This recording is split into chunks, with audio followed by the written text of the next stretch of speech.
without further ado, Phil and Ian.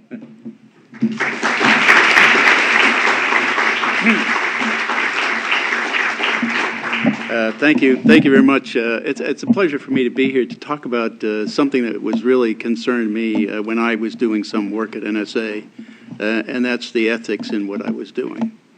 The basic problem, in 1997, I became the technical director of what I like to call the world, which simply meant I was the technical director of about 6,000 analysts at NSA. They managed all the analysis and reporting of all the information in the world, except for ELINTs, which was signals by machines. So this was basically all transactional relationships between people. And they had a real problem. They couldn't figure out what they had. Even back then, there was too much data for them to look at. They couldn't figure out and see any threats coming from terrorists or from criminal activity or even from militaries that were using the internet or the phone network. So it was really a major problem for them, and it was my job to try to solve that. So I tried to look at that and see, well, what could I do to make that a meaningful or pull out meaningful information and make it manageable for the analysts to be able to figure these things out and actually report them, so they might have a chance to stop, terrorist attacks before they happen, and save lives. So that was the requirement that I worked against, and I started to say, well, if I looked at it the way I looked at the Soviet problem, I used the metadata to see into the content of what they were doing. So in other words, it was, instead of if you looked at the content of data, you were buried immediately. And that was true back then, because even now, even when they didn't have the capacity to collect as much data as they can today, they had that problem then. Because the analysts would get 50,000 items a day, and they'd have to go through all of these 50,000 items to find something. Once they found something they had to report, they had to stop and report it. That meant all that time was lost looking at the other data. And so they never got through anything any day. So the next day came along, another 50,000 items. They have to do the same, and it was a repeat day after day. And they kept saying they need some help in trying to figure this out. So my approach was to say, well, I use metadata on the Soviet problem, and it worked just fine, so I'll use metadata here. Metadata would allow me to group and cluster things into communities and all their activities together so that I can look into what they're doing and say, this is the community I want, and I'll pull all that data out, and everything else I'll let go right by. So I got rid of I didn't have a problem managing content because I didn't take it in. So that was the first thing I did, to filter it right up front. And then we started graphing all the metadata. And at that point, this is where it became a serious problem. Because now we knew the relationships of everybody in the world with everybody else in the world. In other words, I knew everybody's social network in every environment. And this was not and to me, it was not an acceptable view into people's lives. It was a direct violation of their, privacy rights. I could deduct from any of the metadata and relationships. You can figure out what people are involved in, what medical problems they have, who they're having. Basically, you can assert people that are having affairs. You can look at all kinds of metadata like that and figure lots of activity of people without having any of the content whatsoever. So I had a real problem here. How can we pull out all the data about people who were really doing bad things and give it to our analysts to be able to figure out what was going on and take action against it, and yet protect the privacy of everybody else?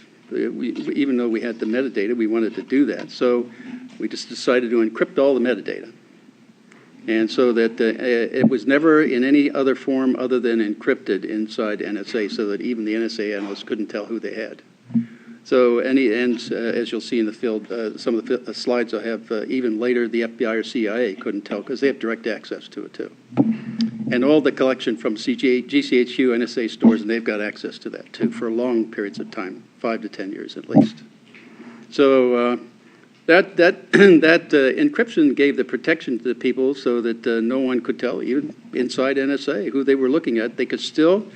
We did a unique encryption, so we got rid of homomorphic mapping. We didn't have to do that. Okay, we worked a way of getting around that. So the point was to add layers of complexity in the encryption, not the single encrypted in one layer, but add the layers and keep that single layer encrypted, but make the complication in the layers so that when you get to to encrypting, you always get the same result from a given input at any time. That eliminates homomorphic mapping. So that was the way we got around that. And so now we could build graphs with encrypted versions and look at people as in an encrypted version and say what were they doing, is there probable cause to target them, and so on from that activity. So that was one of the things that NSA ran across when they were looking at some of our collection. They said, here's one guy we have to target, so let's... They wanted to look at him to find out who it was, so they called me in at 6 o'clock at night on Friday because they couldn't decrypt the value to see who it was to target. That was the whole point of it, right? NSA analysts weren't supposed to know who they were targeting until they could show probable cause. And I said, that's the whole point of this exercise. That's why we did it this way.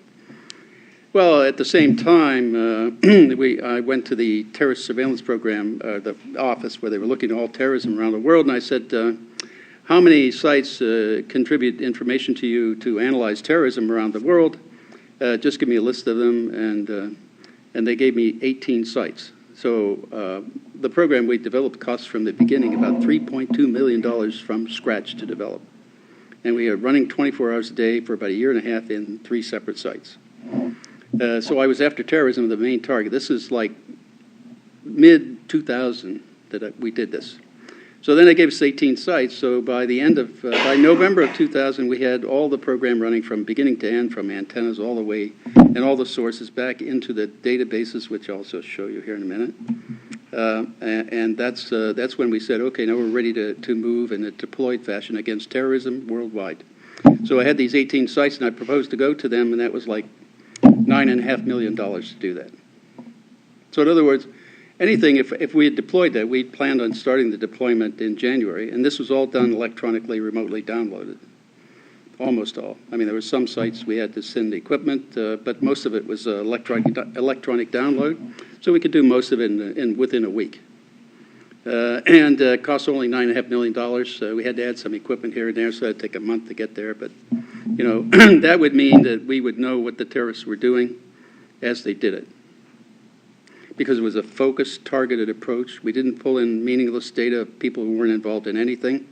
And so we had a very finite amount of information to look at, so it was a manageable problem. And in the end, we also put on that because we didn't trust our own analysts, okay? So we built an audit routine in that to watch the entire network that we were building. So any analysts coming on, looking at data, we audited as they did it. We looked at the network log and monitored exactly what they were doing. So they modified, or if they violated any law or any access or use of data, we could pick that up as they did it.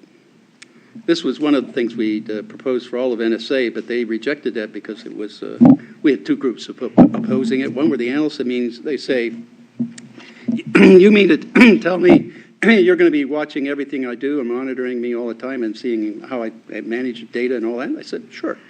That whole group said, I don't want you monitoring me, or you just mind your own business. I'll do my job, you do yours. That's kind of a hypocritical statement, I thought. But at any rate, the other group were the managers, and they said, you mean to tell me you'll be able to see the programs that are succeeding, those that are failing? Sure. And you'll be able to give return on investment on all these programs? Certainly. I mean, we'll be able to see all the data coming in from the programs and see how productive it is, and also see the money being spent to maintain the program or to develop a program. So we'll be able to see all that. And he said, okay, and you mean to tell me you'll be able to see me moving money around from one program to another? Yeah, we'll be able to see that too. And he said, you mean, these managers are saying, and then you mean to tell me that Congress can come in and look at all this and see what's going on internally? They said, sure, they could do that. You are never going to do this program. So our proposal lasted 1.5 months, okay? That was it. So, but it would have said that Edward Snowden couldn't have taken any data without us knowing it. And we wouldn't have to guess at how much data he took. We know exactly what he took. So by refusing to do that back in 1991 and 92, they failed to see anybody doing malicious stuff on the network, and they failed to see people taking data out. And so that's their state now. That's why they don't know what Edward Snowden took. It's just it was a goofy way to do business. But we were trying to protect and follow the law. It was constitutional. We wanted to take it to the courts to manage the whole process, give them the key to do decrypt so they'd have to request the decrypt from the courts. All of that, try to make it legal and it's consistent with the law and the Constitution that we had, and making sure that people had their rights maintained and protected. But the first thing that the NSA did once 9/11 happened, they took all the software we did and removed all the filters in the front. So no longer were they filtering out people who weren't related to anything. They were taking in everybody, all the data, everything on the fiber network. And secondly, they removed all the encryption. That meant they knew exactly who was doing what with all the data. It was all right there. The metadata and the names and labels for people, that was all right there for them to see and know who it was. So, and the final thing they removed was the audit routine, because they didn't want to be tracked for who was doing what, because this is all illegal and unconstitutional, and they don't want anybody to know who was doing it. So that was the way they hid it. It was all done in secret, and they had secret agreements from the lawyers, Addington and you, in the Department of Justice, and Dick Cheney's lawyer, Addington. This was called inside NSA. This whole program was called a Cheney blood oath. If you're familiar with Westerns, the cowboys cut their hands, the Indians cut their hands, put them together, and now you're blood brothers. Well, that's what this was all about. It came out of Cheney's office. And by his comments, I referred to this as a Darth Cheney program, because he went to the dark side. At any rate, and he said that's what he said anyway. So I call him Darth Cheney anyhow. This is how they corrupted it, and that was early on in 2001. Early in September they started doing that, and so the end result was that they had so much data, and now they're taking in orders of magnitude more data and building much larger storage facilities, like the 1 million square foot facility in Utah, Fort, I can't remember the fort name, but it's Bluffdale, right outside of Salt Lake City. And that's a 1 million square foot facility. They broke ground for a new one last year and last summer on Fort Meade. It's 2.8 million square foot. It's almost 3 times the size. And the reason is their objective is always keep collecting all the data, which is an ever-increasing amount year after year. That means you need to keep building bigger and bigger storage facilities. Because their philosophy is if you can't figure out what the data means, store it, and maybe some time down in a few more years you'll figure out an algorithm to go through to figure it out. So that's what they're doing, and that's how they're trying to keep up with this material. I mean, my estimate on the Utah facility alone that it held about 5 zettabytes of data. That's a lot of repetition, no duplication, deleted or anything. But that's a lot of data.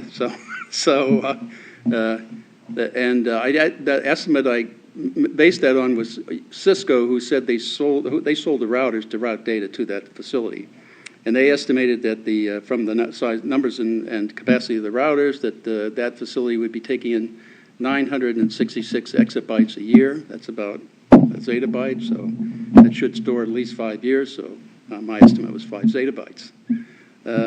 So that's, but this is what they're doing now and taking in bulk data.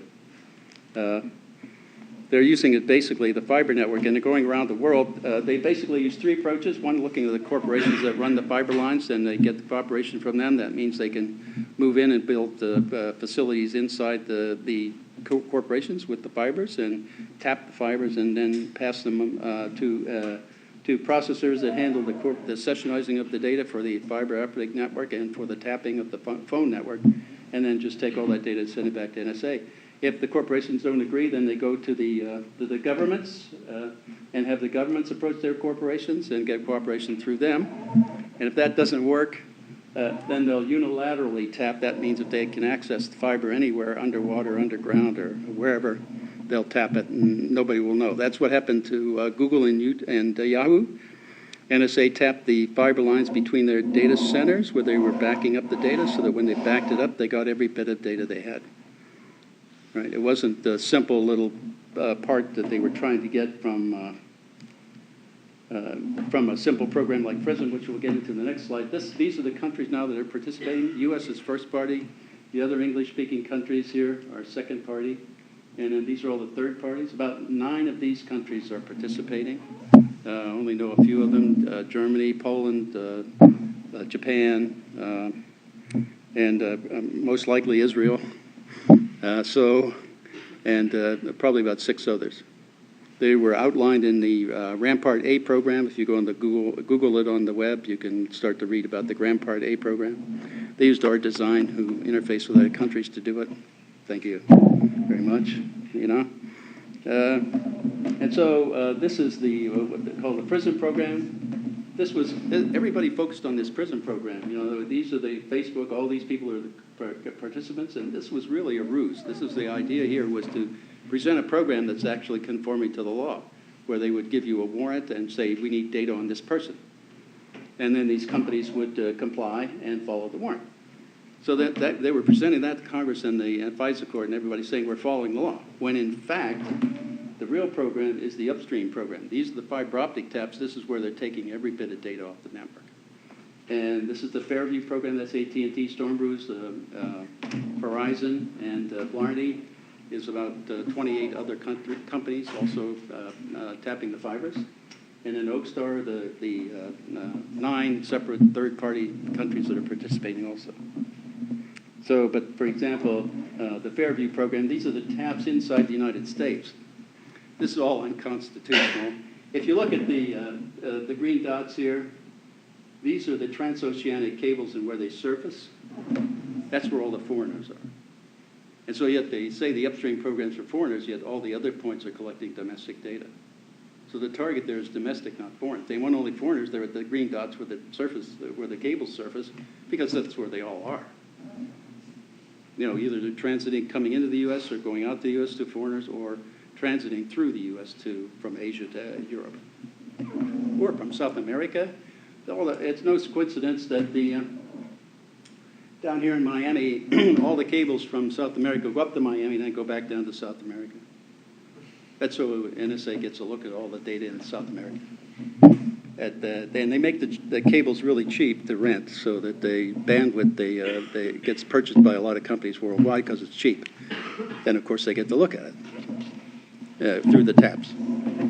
So that's the Fairview program, and the worldwide one carries all this. The real kicker here is the C&E.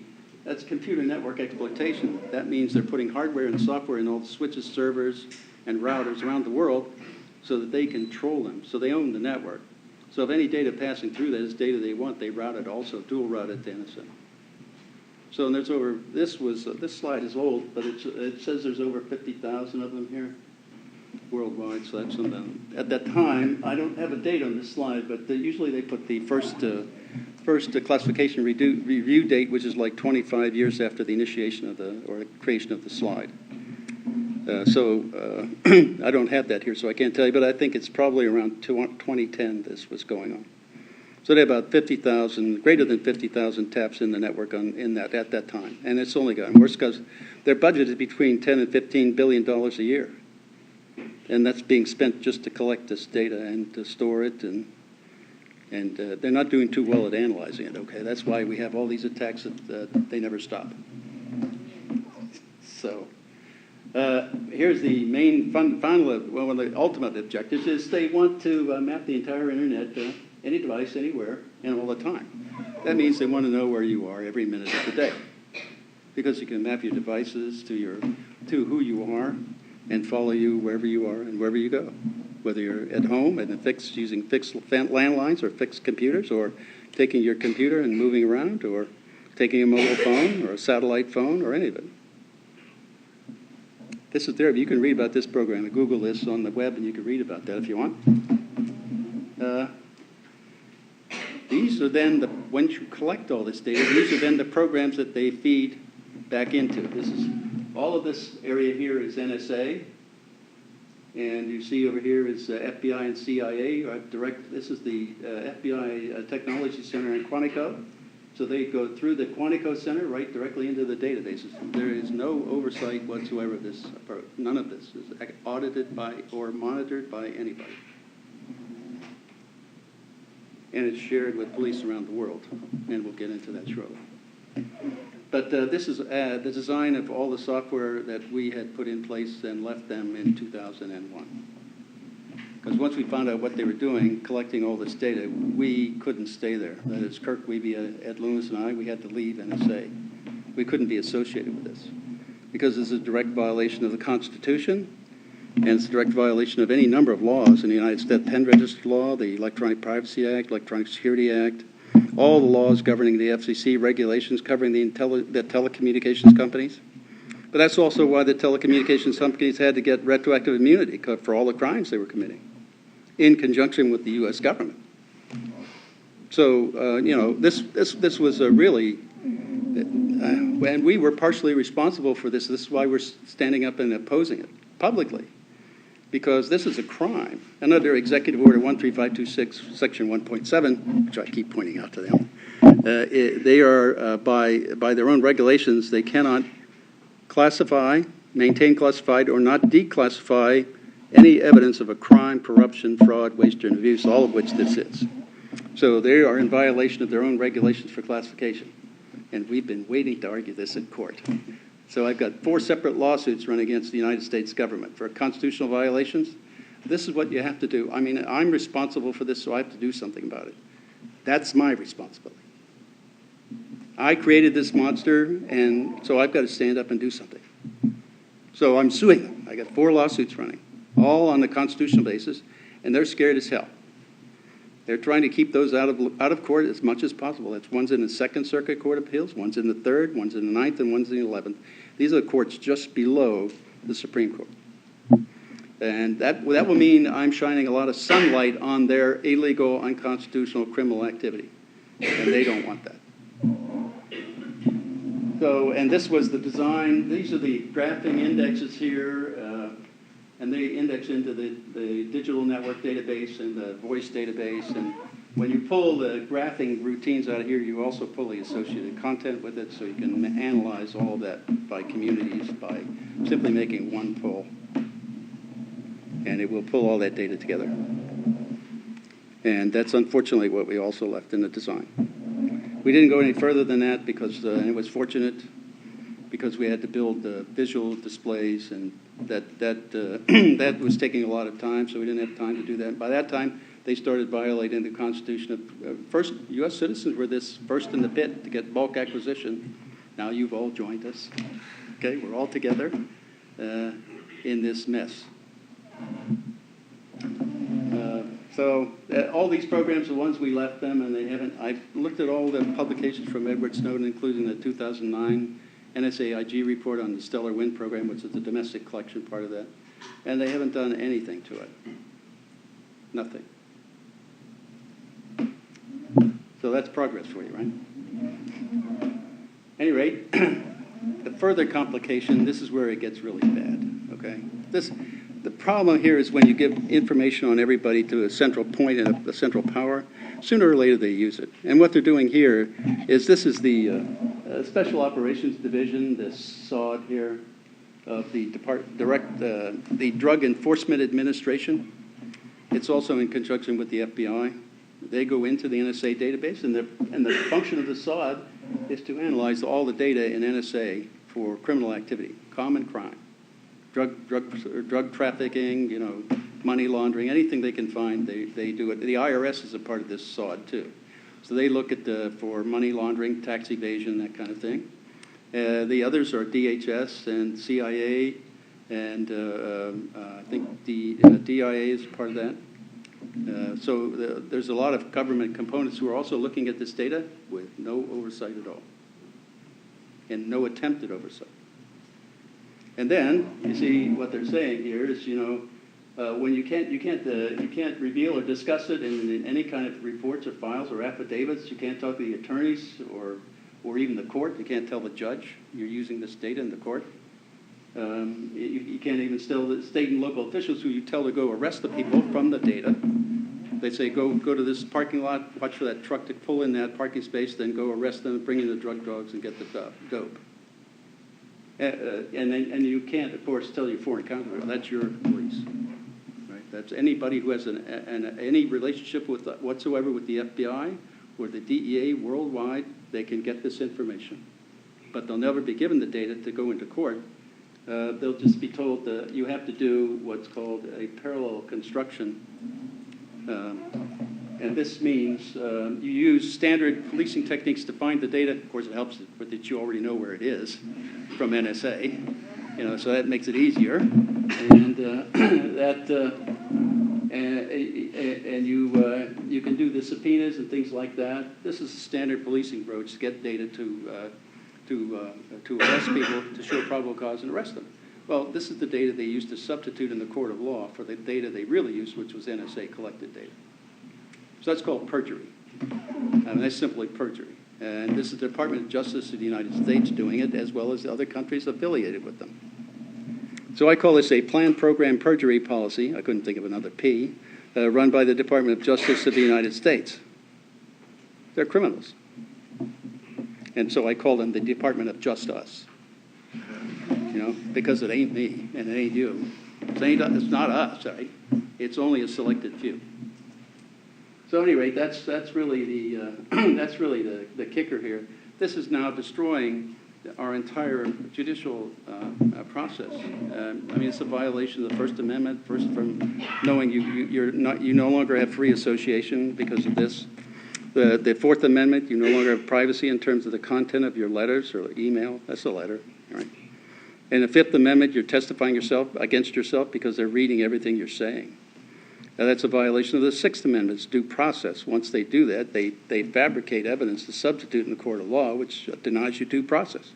You have the right to challenge discovery in the court of law, which says you have the right to challenge anything they have as evidence and use against you. Well, they're fabricating it. You can't. And how are you going to challenge that? So it's a total violation of the Constitution. I call this treason against the founding principles of the United States. And it's subverting your constitutional rights, your civil rights, all over the world, because this data is being used against people here in Europe. And we have help from our European allies. Thank you. That's the ethical problem here. And we started this. We are responsible for some of this, and we have to speak against it. That's the point I have. Thanks.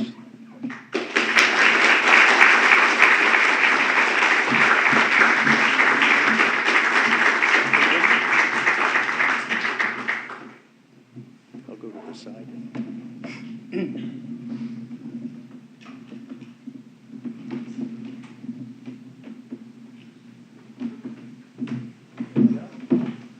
Hi all. So I'm now actually guest lecturing with Bill Binney in Cambridge. It's like, next level growth unlocked. It's amazing. My name is Arjen Kamphuis. My corporate title is Lead Advisor Information Security for a big Dutch engineering advisory company called Brunel, named after the British guy. It was lead hacker or anything with the word hacker was not allowed by the legal department, so it became this thing.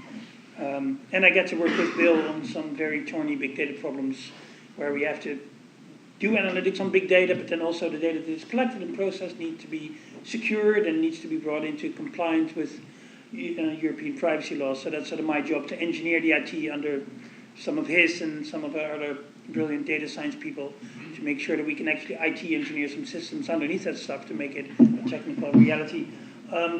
So I get to have people like Bill as a colleague. We also sponsor a boat, so when it's not sailing around the world at ridiculous speeds, we very occasionally get to play with this under adult supervision, which is very cool. This thing actually sails 10% faster than the wind speed, which can go up to crazy speeds. It's pretty cool. It's the biggest piece of carbon fiber I ever got my hands on.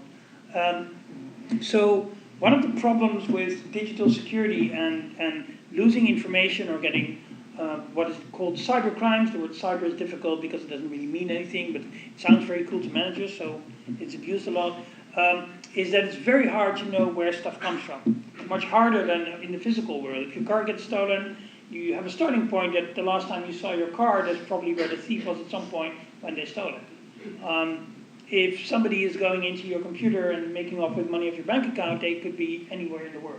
And it can be quite difficult, especially for police organizations that are not, shall we say, well versed in some of this interweb stuff, to help you out get your money back. And usually it's difficult. The attribution problem also goes to bigger situations when you're not talking about small theft of a couple of €100 or a couple of £1,000, but on like digital attacks from entire countries. Well, who is doing the attacking? Which, if you're making all kinds of plans to counterattack, it's if you're going to hack back, as some legal frameworks are now making possible in Europe, it's hard. It's important that you counter-hack the right country, right? So if you think, oh, the Russians did it, you're going to counter-hack Russia, a country that has a sort of sordid history of being attacked by Western countries and with nuclear weapons, and it turns out it wasn't Russia but somebody else, and this could get very thorny. So was it the Russians or was it the shark? It's important to know the difference, because otherwise we get into real problems. So, thanks to Bill and Edward Snowden and Tom Drake and other brave people, we know now that the spying is actually way beyond some of the worst nightmares of the hacker scene in the 1990s.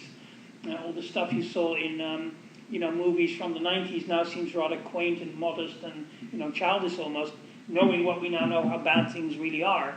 So when the NSA says our mission is to know everything, that's not some sort of abstract theoretical concept. When they say everything, they're talking down to the bit, globally, ideally in real time. Right? So for those not well versed in German, the girl asks, my daddy says you can look into my computer, and Obama answers, that's not your daddy. The summer of 2013, Obama visited Berlin 2 weeks after Ed Snowden went public, because that trip had already been planned 6 months ahead, and American people had arrived in Berlin to weld shut all the manhole covers, and as they do when they come to town. And so they didn't want to cancel the visit, because that would be giving in to Snowden, so that wasn't possible. Of course, the Germans have some history with various flavors of totalitarian governments. They've tried both major flavors and found them wanting, shall we say. So they were not amused. So Obama's popularity drop where it was kind of massive, and not a lot of people came to watch him do another little Kennedy moment in front of where the wall used to be. So why do we do all the spying? Well, as Bill can attest, it's not to catch terrorists, because the number of terrorists being caught by the NSA in this century proudly stands stable at 0, which is about the same number as most of all the airport security and all that stuff. Never caught a single terrorist. Certainly got 2 through, to my knowledge. So it's a failure rate of 100% up to so far globally. So it's not about catching terrorists. It's not even necessarily about national security in the strict sense of the word. It's about national security in the broadest economic sense of the word. It's about political and industrial espionage. It's about messing about with climate negotiations, because your delegation, the American delegation, has NSA-supplied dossiers on all the other delegates that are coming to talk with them.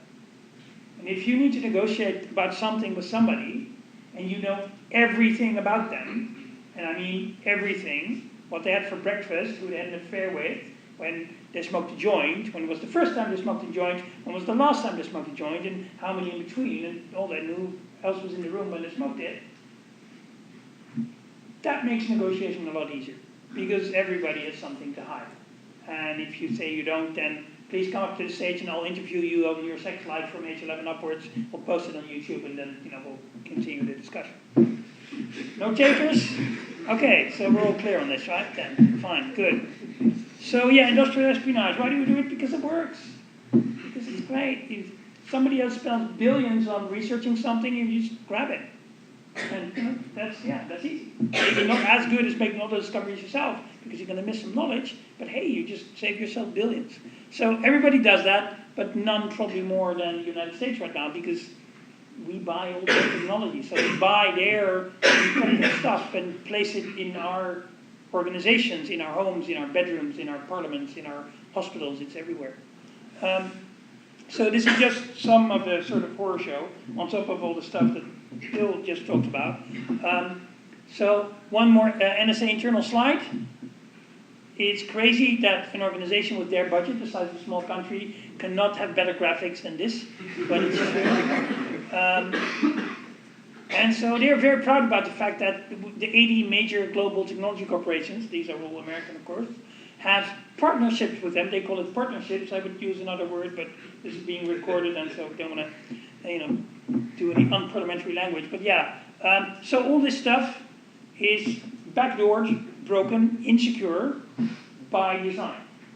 It is that way when it comes out of the box, and there's very little you can do about it. Intel chips have backdoors, Microsoft operating systems have backdoors, IBM mainframes, all this stuff. And if you switch this off, in most Western countries, you're basically switching off the country. Now, it's not just the fact that now you can no longer watch cats on YouTube, which in itself is a small disaster. Also, the supermarket that you get your food from is going to be running out of fresh produce, probably within about 36 hours. And if you take a big city like London and it runs out of food, people are going to start acting very, very irresponsibly in a very fast manner. And the police force is not going to be able to handle them.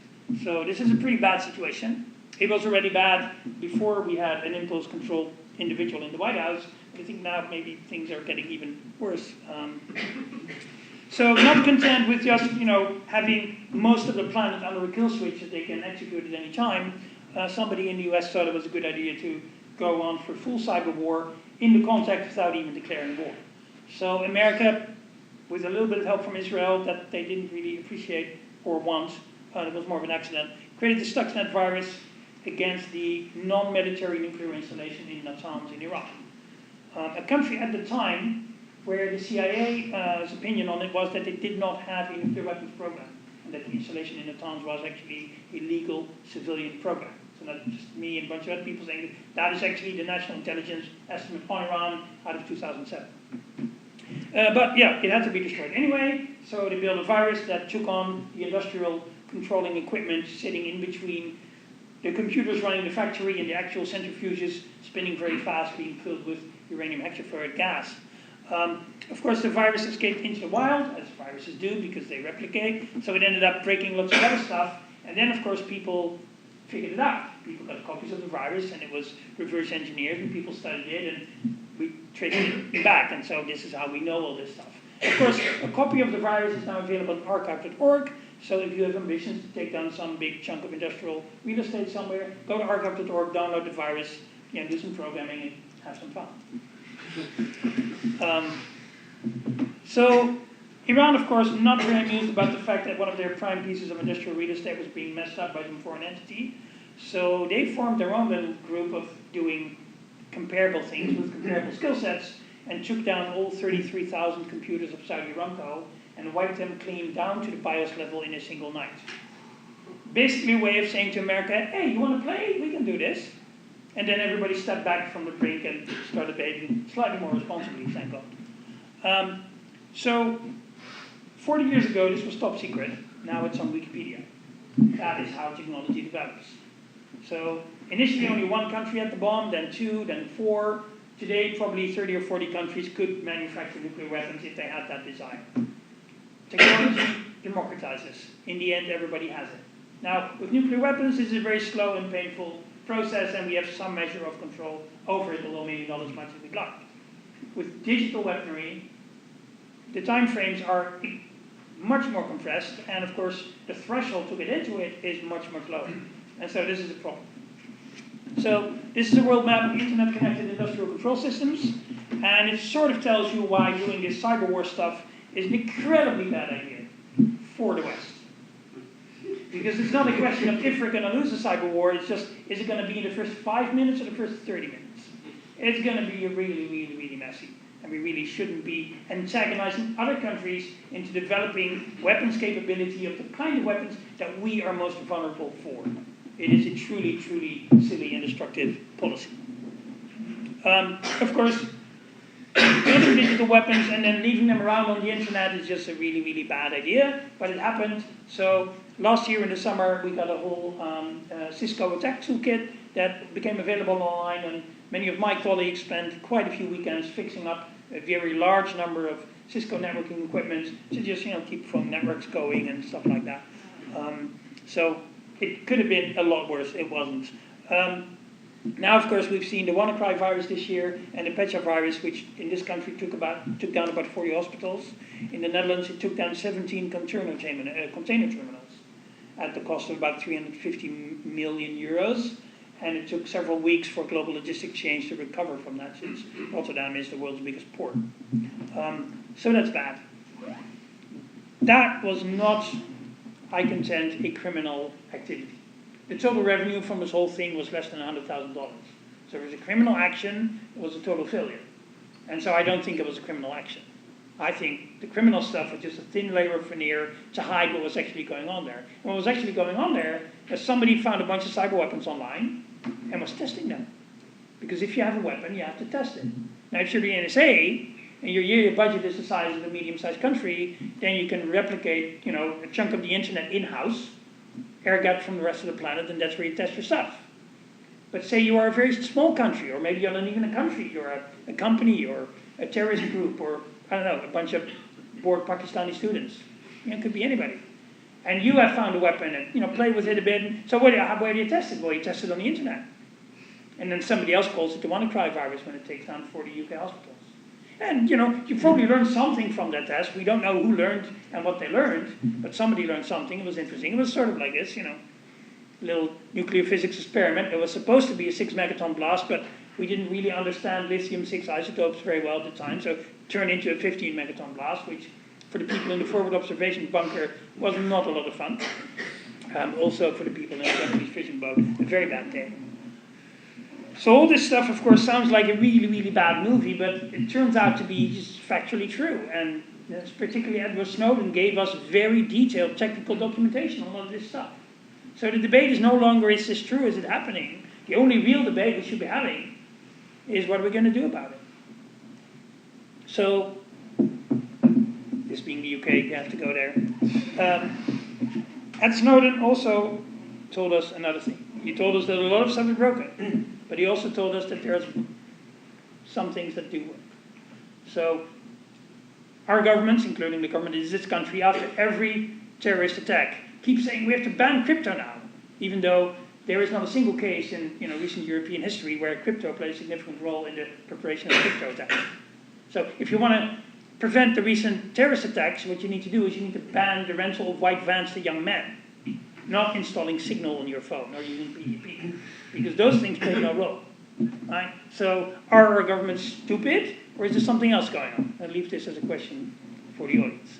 But so, encryption can work if you use it correctly, and of course if you have the hardware that can be made safe. So that is something you can do. There we go. So one of the things I do with some of my colleagues as we look at the IT infrastructures of very large organizations, there are basically two things that we do.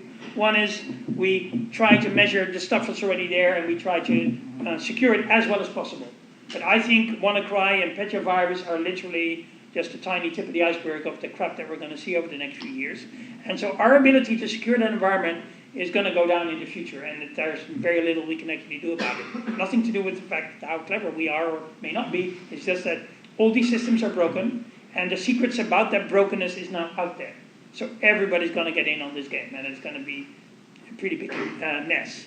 So while we're doing that, we have the parallel program, which is we're going to be architecting new stacks that are not dependent on all the stacks that we now know that are broken, because why would you continue to use technology that you know is completely hopelessly insecure? And not just insecure, it's insecurable by design. So we have to move away from that. Now, that is not something you can do quickly. It's a multi-year process. I think, between 5 to 10 years, an organization, depending on how big you are and how much money you want to spend on it, stuff like that. But I know for sure that in about 8 or 10 years, you can develop and implement a completely new, from the silicon up IT architecture. New chip architectures, new operating system layers, new middleware, new applications, and new interfaces. And also in that time period, people can learn how to use those. And now, how is it that I know that for absolute certain? Well, because we did it over the last 10 years. Completely new sort of system. It was implemented in our society. We didn't have to put everybody in a new school. Everybody adopted it. Everybody can use it. And this is a computer. And it works. So we can do it. It's a matter of, do you want to do it? Do you give it priority? And do you have some policy framework to do it? So these are some of the things that we sort of buy or build or architect for some of the clients that really have high sort of security needs. So your basic, laptop or whatever device comes with some security features, but really it's not very much. So we can put some more secure operating system on there and apps and some crypto stuff, and then we can harden the hardware, and then we can even replace things like the BIOS with something that we can actually audit and trust.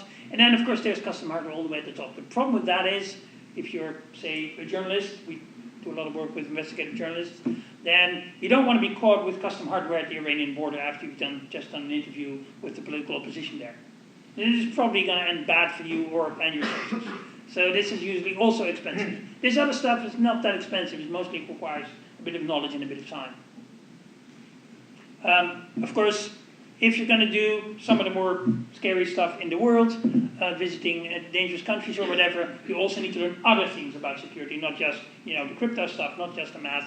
You also have to not leave your laptop lying around in your hotel in a country where the government probably already has their eye on you. I can't help you if you leave your laptop lying around in a hotel that other people can enter and put a hardware bug under your keyboard that records all your keystroke, including your password, so then everything falls apart. So yeah, we train people into this stuff. And it's remarkable how fast you can teach people, some basic security stuff. A couple of days if they're motivated to learn this. So this stuff helps against mass surveillance. I would suggest that everybody should be using that as a bare minimum. And then, how far do you want to go? Are you doing something important? Might you be messed with by somebody? Maybe you're making life difficult for a big company or something like that. Or you have a brilliant idea for a new startup and you want to keep it a secret from a potential competitor. You might want to go a bit further there. So this is all very, very doable. Now, I'm a big proponent of using free software because we can audit it for the same reasons that I think we should be able to read our laws. I think we should also be allowed to read the code that runs our lives. Not because everybody's going to be reading that code. I tend not to read source code. It's mostly beyond me. I do other stuff. But I do think it's important that we live in a society where I have the right to read the code that runs my life. In the same way that I'm not a lawyer and don't read law books all the time, but I would be a bit worried if I wasn't allowed to read the law because it interfered with somebody's ability to make money. I don't think that is a good priority setting. So I think free software is key to having at least a chance of creating systems that we can trust. It's not a guarantee, the same as democracy is not a guarantee of having a nice country, but it does seem to be sort of a precondition for it, right? So it's not, immediately instant unicorns, but it's sort of an important step towards there, I think. So if you're going to be building systems or part of a group that architects something, I think a very good general rule for dealing with data, especially data about human beings, that if you can't protect it, don't collect it. Very, very simple. Don't collect more than you need. And if you're unsure if you can protect this stuff, don't do it. Which is one of the big problems with mass surveillance, aside from the fact that it's probably illegal, probably immoral, and it doesn't work. You're creating a giant new pile of data, which is now, of course, obviously a new target for all kinds of other people who want to say, hey, we'd like to make a copy of that. And then can you secure it? Maybe not. The NSA couldn't secure their internal above top secret documents from an external contractor who was basically hired to manage a bunch of SharePoint servers. True story. It's called Edward Snowden. So, yeah, professional responsibility. It's really simple. You have to take it. Some of you guys will be developing concepts, ideas, algorithms, formulas, maybe source code that's going to do important stuff. And so it's not enough to say, oh, I'm just doing an algorithm here. I'm not sure what it's going to be used for. It might be running some source code in a drone that flies over Pakistan and shoots at kids. But hey, I just wrote the algorithm. It's not my responsibility. No, that's not good enough. We all have to get there because there's lots of other people who understand the mathematics and the source code and the technology a lot less than anybody in this room. And they make decisions that are sometimes quite insane. And anybody who's read the news of the last decade can, I think of a couple of examples. So, yeah, all of us as professionals and as human beings need to take responsibility for the stuff that we help create. Because otherwise, we end up with a lot more bad stuff. So we'd like technology and science to do wonderful things for us. But powerful tools can be used in two ways. And so we need to take responsibility. So I wrote this book back in 2014 to help journalists. It's the internet, we're all journalists now. So if you just want to get some basic tricks on, how to do this stuff, and this is written for non-technical people, so I think that most of you should be able to get through it in a few hours.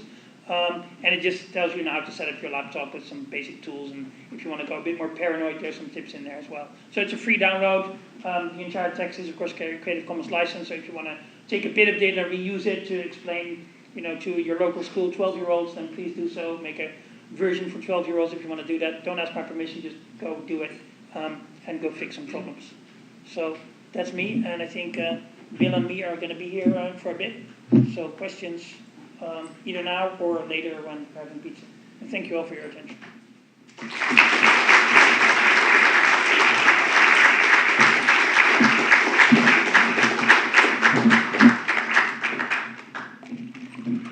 So we have some time for questions for both Bill and Ian. So I guess I can go around 2 more seats and then we can sit and make it feel a bit more relaxed.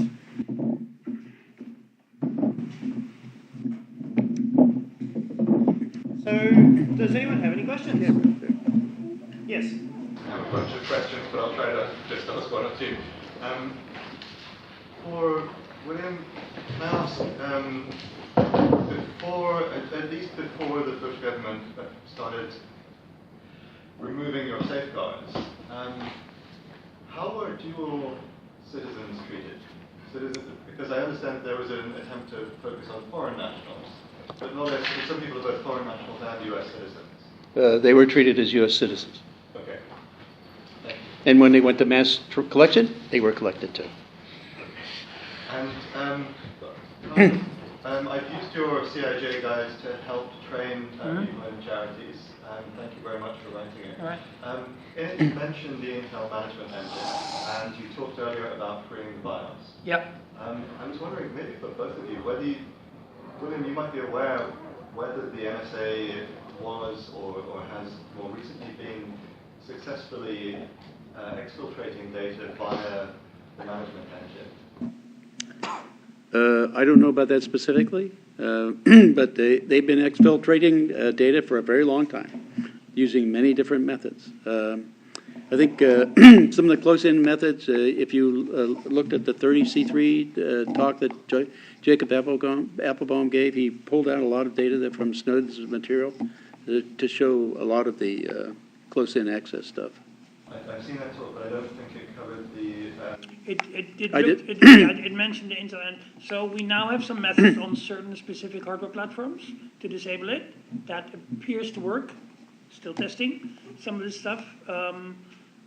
Previously, there was a specific model of ThinkPad X60, which haven't been made since 2009, and we're running out of them. They're becoming sort of heirloom laptops now that you have to inherit from your grandparents. And careful, wipe them with a cloth. But we're getting more and more laptop models now that are commodity available, where we can disable this engine and then combine it with hardened operating systems and removing key components out of the laptop, such as Bluetooth chips and Wi-Fi and speakers and microphones and infrared eyes and hot gluing the Ethernet port and a bunch of things. Then you can have a reasonably hardened laptop for a commodity cost level. I wouldn't say hack-proof because I don't know everything the NSA has, because some of the stuff they have is sort of kind of out of Star Trek. But you can make it a lot harder than with the ordinary. I mean seriously, some of the documents I read, especially in that 33T talk by Jack Applebaum, that really is Star Trek-y sounding like. Looking at somebody's screen from 15 kilometers away by bouncing microwave radiation off the laptop. That was operational back in 2008 in Afghanistan. It's not a fantasy, that's technical reality and has been for almost a decade. Just not shared with us mostly. But so we are moving forward, I think, to creating more secure devices. Luckily, we already have a bunch of software stacks that are not perfect, but that are pretty good. So combining those with, CPU architectures that we can control and BIOS architectures that we can control, I think we have a chance to create affordable systems that non-technical people can use with a little bit of training, that are significantly hard to get into, so you can't keep a secret. And we see with, certain high-end sort of investigative journalists, but also with organizations like WikiLeaks, that despite an extreme regime of surveillance directed against them, often individually with massive resources, they still are able to maintain secrets. So there is sort of a forward path, but we're not really investing the resources in it right now that we should. But I think there is a solution there. Yes. All right, so you're talking about journalists and securing their their hardware and their software. But one of the things that WannaCry revealed this year, and I mean that of course is a Microsoft backdoor, and everyone is using, most people use Windows computers, and if they don't have a personal Windows computer, then they're using a Windows computer generally at work, or in the university, or in the hospitals and the stores, etc. So how, I mean that for me is the bigger picture, because you can't just go and replace everybody's Windows computers and now get people to adopt a new system or new custom hardware or new custom software. So going forward, I mean, how do you actually get into a situation where the entire world is using more secure operating systems? Because quite frankly, because of how proprietary software works, we're all pretty much, and when I say we, not just people, but organizations, are addicted to these proprietary software, Windows hardware, Intel chips, etc. We can't get out of that ecosystem. Well, no, you can. You have to make it a priority. You have to make it a priority. I think one thing that we can do is to choose to go and work for companies that produce open source operating systems, auditable operating systems, rather than choosing to work for companies that produce these closed operating systems that can't be scrutinized. You can choose to work for Microsoft and get paid a lot of money. You can choose to work for something like the Linux project and you get paid a lot less money, or Debian, but you're doing something a bit more substantial.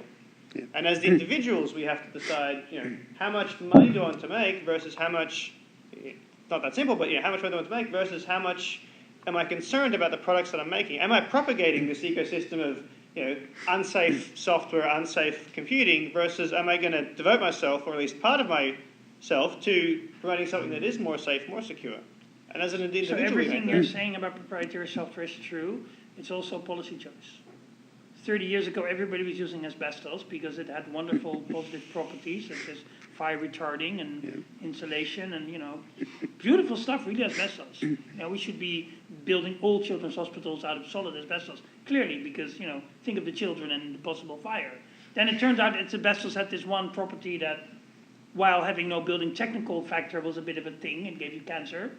So then we stopped using asbestos. And it took about 20 years of fighting with the building industry to convince them to stop using materials that gave us cancer. So I think the tragedy here is that, we've known about some of these problems actually, especially things like the fact that all Windows operating systems, to take an example, are by design backdoored and have been since at least 1999 that we know of, probably before that. And we knew this, in a report to the EU Parliament back in 2001, July 2001, and then everybody went on holiday, and then in September they were going to debate it, and something else happened. So we sort of forgot about it. We could have started transitioning in the early 2000s. So when I say it takes 10 years, it always takes 10 years. So every day you wait, we're starting the transition, is going to be one more day that 10 years later you're not yet done yet. Had we started in 2005 or 2007, it would have been done by now, mostly. And Europe would have saved itself, I don't know, something like €1 trillion or €2 trillion in license fees, plus a humongous amount of cost of management and risks and security and cybercrime and all this, suffering. It is weird to me that educational systems mandate an operating system produced by a multiple convicted economic criminal as a good solution, which is also the single most vulnerable platform on the planet. Why do we do that? Well, I think to compound that as well is that in the United States, every school is they're rolling out laptops to schools, and their preferred vendors are Google for the Chromebooks and Microsoft, and both of those, are known to have backdoors to the NSA, and that's what kids or children under the age of 18, so minors, are using, and that's happening recently, so there doesn't seem to be any deceleration in that trend. This is true. So, well, I don't think, we should bother too much with what our friends in the colonies are doing, because they're doing all kinds of crazy shit, like not having health care and giving AR-15s to mentally deranged people. So really, I don't think we should take them as a standard. I think that's just a silly thing to do. So I think we should have our own thing. We have a very large group of smart countries here, and we're perfectly capable of developing this stuff ourselves. Why are we paying in Europe about 250 billion euros a year for spyware? And we could be using 250 billion euros a year to develop technology that we own. It's just a really, really silly thing. And so you can say, it has always been thus. Well, you know, it used to be that slavery was always been thus. At some point, you have to start changing.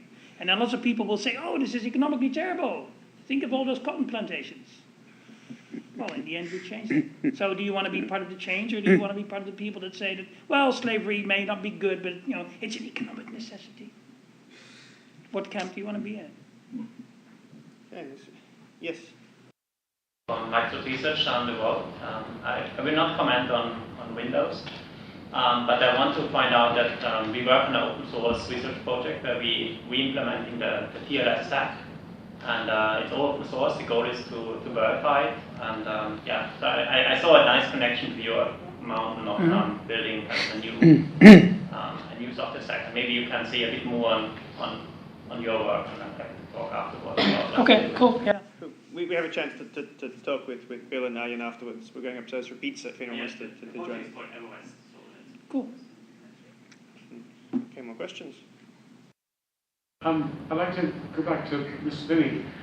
When you let's go back to the beginning of the story. When you were at the NSA, you and half a gazillion others were developing this software. 6 other people. 600 people. Six. Other people. 6. Right. Yeah. Exactly. Oh, okay. Before all this came out, before you found that the NSA was misusing it, when you were in the process of development and you were talking to managers and your colleagues and so on, how much ethical discussion was there inside the NSA before the excrement hit the fan? None, because I never talked to the managers. The reason I didn't was because if I talked to them, they'd want to impede my progress. So I never asked permission. I simply did it. That's the way I operated inside NSA. That was another reason they didn't like me, because I didn't subject myself to their opinions and convoluted logic. Because their agendas was more like building an empire, maintaining the empire they have, acquiring more money, building a budget. That was not mine. Mine was solving the problem. Just to follow on that, how far into developing this, so ThinThread was the main program you developed, how far into that did you realize, this could be causing a big problem in and of itself? Well, basically, when the graphing technique we were graphing about, in the one system we were graphing a little over 10 trillion transactions. And it was boiling down to something like 200 billion relationships, which made me, at that point you knew you were into everything in the world, and you were into everybody's knickers. So you had to, that was very, well, at that point we said, this is the most powerful analytic process ever developed by man.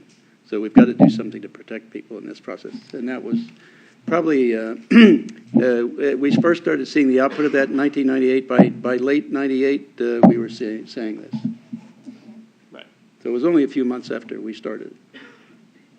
Okay. Yes. The other day I saw a movie. I'm not sure if that based on your story and the movie, the guy who do the whistleblowing and move to Russia and his program. I wonder if you have seen that movie. Edward Snowden, yeah. Yeah. So I helped. I was the technical coordinator for that for Oliver Stone. Yeah. So that is the real story, and so I believe some part of yours also put in that story, because Yes. I saw that that picture. You saw that indexing. I was remembering that movie very, very. That's where it came from.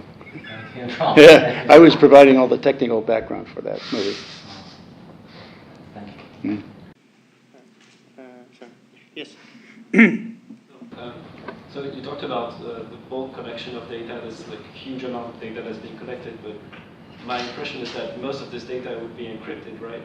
And No, see, that's the thing they removed. They removed the encryption. So it's not encrypted at all. You mean the collected data?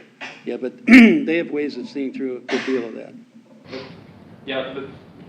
Because more and more we're seeing like end-to-end encrypted chat and end-to-end encrypted applications, and so I'm assuming that a big part. I don't know what. But running on completely broken platforms and completely broken hardware platforms. Right, but that's my point. Is so if they want to compromise endpoints, they can. But Yep. what percentage of all our endpoints, our phones, our computers, are being actively targeted? Is it 2,000 people, a few million people? Is it all of us that they're actively like decrypting all our end-to-end encrypted chats? Well, they have a couple hundred people working on that, I think. That's my guess at it, okay? It's being done in S3.1. If you go look at the NSA organizational chart, you can see where it fits. It's the encryption. I think they've divided into Suite A and Suite B encryption systems. I think the fundamental difference is that the open source is in Suite B, and the governmental, military kinds of things are in Suite A. That's where the key exchange never occurs in an open form. It's always couriered, and the key changes every day for every device on every link. So in that sense, it's much more difficult to attack than a generic encryption system used by many people. Again, just to follow up on that, it's not that they can't decrypt things that are end-to-end encrypted, even if they don't have VPNs compromised. They did that a few years ago, and again, we learned that from Snowden. If you want to expand on this, that Diffie-Hellman key exchange was an implementation that was compromised, and they're able to read 1/3 of encrypted internet traffic. So that's end-to-end encrypted communication was still able to be decrypted without any compromise on the actual endpoints. Just grab the encrypted data, they're able to open it. Also, the process of targeting individual systems used to be a highly manual process, which means it didn't scale. Yeah. Now it is highly automated. So you can automatically compromise millions or tens of millions or hundreds of millions of endpoints because there's no individual human involved in going after that one laptop or mobile phone. And so mass surveillance or targeted surveillance now scales to mass. So what we now have is massively scaled targeted surveillance, which is literally the worst of both worlds. Yes. I assume other countries have programs like the NSA, and I was wondering whether they sort of tap it and then the other country also taps it, or whether the NSA competes and wants to prevent other countries from tapping. Well, I mean, other countries do do this type of activity to the resource with the ability they've got in terms of resources and access and things like that. And whether or not other countries are buying their equipment, giving them access into their system. So the U.S. by far is the largest seller of equipment worldwide. The Chinese are trying to compete now. So, if you buy anything that's not yours, made in your country, you're buying somebody else's tap point. So I think the answer is they try to do as much as they can, but the resources they have isn't anywhere near what the NSA or GCHQ have. It's also a reasonable assumption that so there's 70,000 or 80,000 contractors at NSA at the time of Snowden. So do we think that Snowden was the only one who ever took something? Or do we think maybe there's 10 or 20 Chinese infiltrators in there? What would you do if you were Chinese intelligence? Are you going to build your own $1 trillion intelligence apparatus? Or are you going to just infiltrate 20 people as commercial contractors who make about $200,000 a year? So it's not a shitty job. Into the NSA and just get the keys to the kingdom that way. It's much easier, cheaper, and you don't have to do all that stuff yourself. So basically assume that anything the NSA collects, they can protect from tens of dozens of, maybe thousands of other people who go in there and who then just also take it. And again, it's not limited to Chinese intelligence. It might also be a Mexican drugs cartel because they have intelligence needs. So it's a giant unlimited grab bag for everybody and anybody. That's the problem. If it was just one organization, it would be bad, but at least there was some sort of control somewhere. But since they can't control their own stuff that they collect, we should assume that lots of entities have it, and not just governments. Thank you very much. Two very interesting talks about measures that one can take to protect against infiltration by agencies. But that leads on to a question. And in asking the question, I'm not saying that I approve of what it's about, but what's your views on the proposition that security agencies, military intelligence agencies have an internally attributed authority to evade the law? In that, for instance, if they want to burgle somebody, they can do it. If they think it's necessary to assassinate somebody, they can do it. All you need is authorization at a sufficiently high level, and it does happen. So what's your views? I think that they basically do exactly what you say. I mean, but they don't do it in secret now. They're doing it out in the open, right? Like, for example, Clapper lies to Congress about what they're doing, and they find out about it. What happens to him? Nothing, right? Other people lie to Congress, Alexander, and nothing happens, right? They release the phone conversations of the U.S. president. What happens to them after that? Nothing. This is the arrogance of power of the shadow government, which I call the intelligence agencies are the Praetorian Guard of the U.S. They determine who the emperor is and what they do, and they're arrogant about it and open about it. Now, I mean, it's more recent, the last 4 or so years, they're being open and just saying, we can do anything we want. If those agencies have a proud and documented history of, fighting for truth, democracy, and apple pie and stuff like that, maybe then we could accept that sometimes in order to stop something terrible from happening, they have to break laws that other people have to uphold. Instead, of course, they have a very proud history of going after politicians, environmental activists, journalists, and so forth, toppling democratic government. I mean, the list is endless, right? Just go Google Operation Ajax for some of the youngsters here. So it sort of splits 2 ways. If it's for the good of national protection as such, it could be maybe acceptable with the proper oversight. If it is for the suppression of opinion. Or if it is to topple other governments to make them safe for American fruit companies to build plantations. Or, there's people there who have elected the wrong leader and we want their oil because obviously it's our oil under their sand, as we all know. We use it for freedom, so it must be ours. Then this has nothing to do with national security. The term, by the way, certainly in this country, which has never been defined. So it can literally mean anything, which is really, really scary. So I think there's just historically very little reason to trust that these agencies appear to have our well-being in mind. There's just very little proof for that position.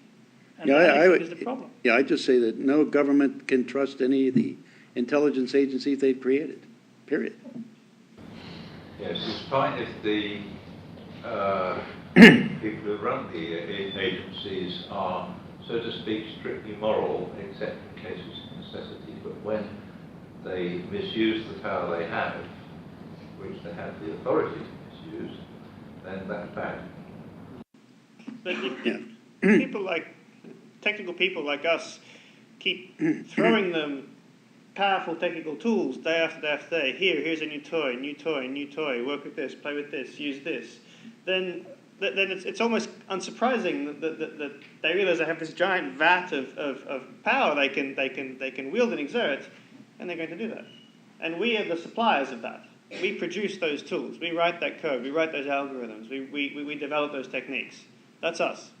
So if we're going to start pointing the finger at these higher level managers and entities that are doing this, we have to take some responsibility ourselves for empowering them to do it. Yeah. I wanted to thank William for fighting the lawsuits that you're fighting, and I hope that we end up with something like a church commission that will actually have some teeth. I was wondering whether, and this is partly apropos of the question that was asked in the front, whether you've looked into the laws that protect the rights of children as another possible lever. Yeah, in fact, I raised that over here in the UK when I was here last testifying in the House of Lords. Yeah, I raised it with some people here, yeah. I mean, it's scarfed up just like all the data. It's a part of all the data. They're just taking it all in. So they're in there too. And there's no filtering. If a 10-year-old writes some email or something, it's in the base. So things like the UN Convention on the Rights of the Child Yeah. potentially be applicable. Yes. The children have special, not everyone here might know this, but children have greater human rights, essentially, than adults do, because of the fact that they have... But it didn't seem to make any difference with the investigative powers bill vote in the House of Lords. So. I'm not saying that was the right outcome. Yeah. Yes. The US and indeed most Western intelligence agencies have quite a long history of toppling in other regions of the world and being very heavily involved in directing politics. For how long and to what extent do you think that the US intelligence agencies have been directing these methods at their own government to further their ends? We actually Kirk Wiebe and I did a study on that, okay? How much time in the existence of NSA have they not been spying on U.S. citizens?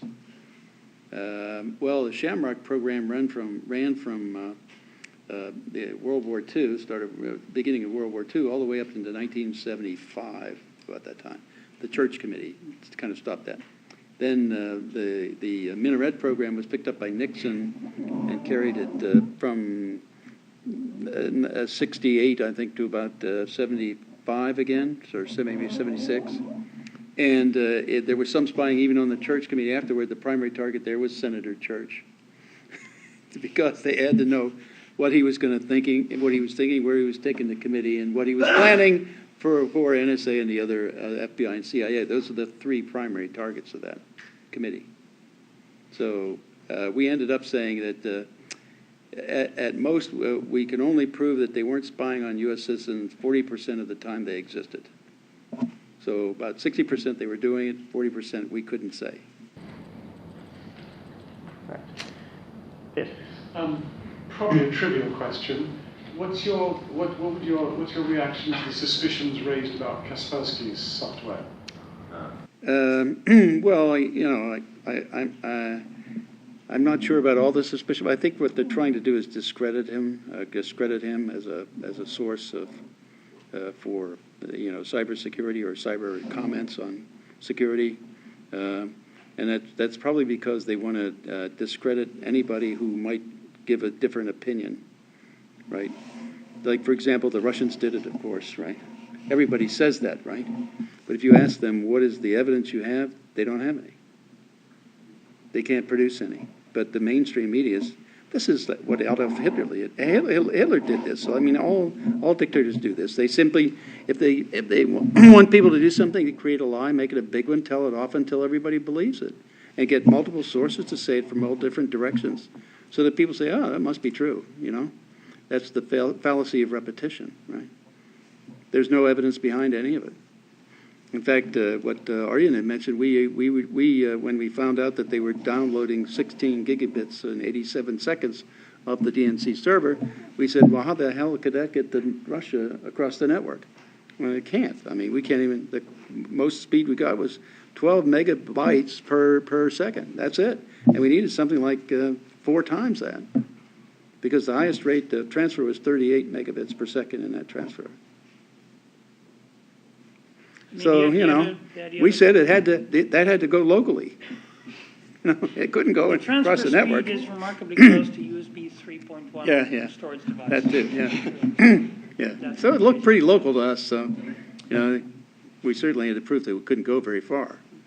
The other thing, of course, with antivirus is basically if you're running an operating system that requires antivirus software, then your problem is you're running a wrong operating system. The best XKCD comic I've seen about this that really explains it all was about the fact that Diebold proudly announced that they were now running antivirus systems on their voting computers. And somebody said, well, surely that's better than having not antivirus software on the voting computers. And then, so this is the brilliance of the comic explained it well. Well, imagine you're a parent and you come to the teacher's evening, and the teacher tells you, well, look, whenever I'm teaching, I'm always wearing a condom. Better than none, but somehow something is very, very wrong here. Right? Yeah. So if you're using an operating system that needs a virus scanner to survive on the internet, get another operating system, seriously. Well, it could depend on the reason for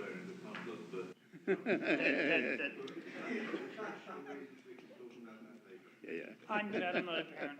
So you said that you created this system, this monster, I think you called it, and then you then said that you were responsible for speaking up about it, as it's misused. What would you say to someone else who's done something, who's created something in a similar position to you, where you've created something that turns out to be very powerful and starts to be very misused? How would you advise someone like that as to how to do, a technical person, a mathematician, computer scientist? Well, I mean, the point is, if what you create is subverted and used for malicious purposes, then you bear some responsibility and the capacity to be able to do that. And that's when you have to stand up and speak against it. That's the only thing you can do. I mean, I call the cutting edge of technology is the bleeding edge. Also, on one side you bleed, the other side you're making progress, cutting through technology. Right? So, but again, it's a two-edged sword with how things are used. I mean, you create something for good, and it could do good, but when you get people who are corrupt and criminal involved in the process of deciding how this capability is used, they can subvert it, and that's exactly what happened to us. So they used it for criminal purposes. So I have to speak up publicly, and that's to shine light on their criminality. That's what they're afraid of. Yeah. Right. There's a question back there. If you're in that situation, just to take this a little further, if you're aware of vulnerabilities or let's call them vulnerabilities in whatever tool you have produced, do you feel you have a duty to spread that knowledge about if the tool is being misused, so that it can no longer be misused or can be misused but with lesser effect? Yeah, but unfortunately I don't know one. Okay. If I did, I would say, I tell them how they should be doing it. They should be using a targeted, directed, focused attack on the data so that you get people who are really trying to do something criminal and get rid of all this other stuff and don't even have it because it wastes your time and energy and effort. That's the way to really do it. And in fact, I published several articles telling them how to do it with deductive, inductive, and abductive logic. I can't force them to do it because I'm not in it. Although I might be again, I don't know. I don't know. But at any rate, if I had the opportunity, I would fix that way, and give people privacy and force it. I mean, just if somebody got in the road, I'd put him in the loading dock. You can manage the loading dock or something, No flavor of logic. No. Has any power over No. I mean, when you're mentally impaired, you're mentally impaired. Yes. Okay, I think we have time for one more question before we get kicked out of the room. So, please. So at the moment, it seems there's a very vague picture of national security. So the NSA collects lots of data, or actually analyze it and they just store it. Is that just the end of the story and there's nothing else and we're all screwed? Or are there other things being done at the moment that sort of happen to the NSA? If somebody was interested in national security, it is leading the good joint, because at the moment it seems like, say, if you were joining the NSA or something, you should be propagating, this sort of thing system. So is there anything that you can be doing that's sort of more concrete than just sort of that was really said? Well, if you can't sue the bastards, okay, they have no grounds for suit. Why you can support organizations, the privacy organizations or civil liberties organizations. We have a group, a coalition in the United States that has outreach to about 10 million people in the U.S., and we're working with them to try to get, and also with members of Congress. We have a Fourth Amendment group in Congress that wants to support changes in this, what they're doing. After the Snowden material came out in late July of 2013, the Representatives Amos and Conyers, Republican and Democrat, formed a coalition in the Congress of the U.S., the House, and put a bill together to unfund the NSA activities. I was supposed to talk to them to give them some idea of what was really going on so they'd understand it. Well, when a date and time was considered for that talk, it was published, of course, in the congressional record. So-and-so is coming down to talk to such and such a group about such and such. That all goes in the congressional record. Well, when that happened, then the then President Obama called a meeting of all the Democrats in the House at that date and time. So they killed that meeting. That was 4 days before the vote. And so then the vote happened in the House, and they had been lobbying, Obama and Alexander, the head of the NSA, had been lobbying to stop this pretty heavily with all the members of Congress. And so they lost the vote by 12 votes out of 435 in the House. 4 days after I was supposed to talk, but Obama, that's how you subvert the process, okay? And this is what they do. But if you're a mathematician or a computer scientist or technically inclined or, the smart kid in the neighborhood who fixes people's computers, then you can help them get on systems that maybe are better than what we have now because they're out there and people need help getting there. And we need people to build those systems and make them better and get us better crypto and get us better architectures. And there is a ton of work to do. And actually, it's amazing if you can be part of that work and if you can help build systems that will free people from some of this stuff. And that is probably one of the greatest things you can do, and probably as a professional in your life. Now, maybe you won't get as rich as some, asshole who destroys everybody's privacy, like Mr. Zuckerberg, but I think you'll probably be better at that. Actually, he has 1.5 billion slave labor. They all work for him, for nothing. Anyway, I would say when you're doing these things, always think out of the box. Don't think conventional. You know what the conventional is. Think differently. Think of a different way of doing things. That's how you can be creative. That's the fun part of it anyway. So if you can do these things and mess over everybody's mind because they don't know what's going on, that's great, Right. I think we need to leave it there. So let's put our hands together for Bill and Ryan.